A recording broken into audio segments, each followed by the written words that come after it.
เข้าประกวดไม่เล็กสาวมีชื่อว่านางเศร้าสุกลาวันอินซี่เสียงใหม่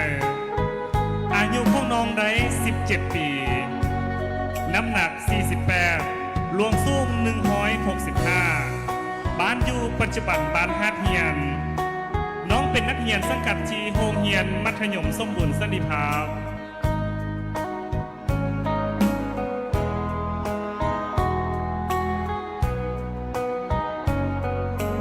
ปีมาโคลาบใดส้มดังมโนไม้สุขทางกายทางใจโลกภัยยผ่านพอขอให้มีใส่กาเงินคำไล่ลาล้ำยศสูงเกียรติกองเคียงคำคูทุกทานเอ่ย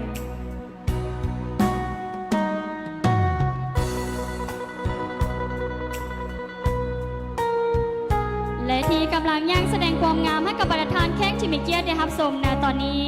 ก็คือนางเศร้าผู้เข้าประกวดตั้งแต่ไม่เล็ก11เท่งไม่เล็ก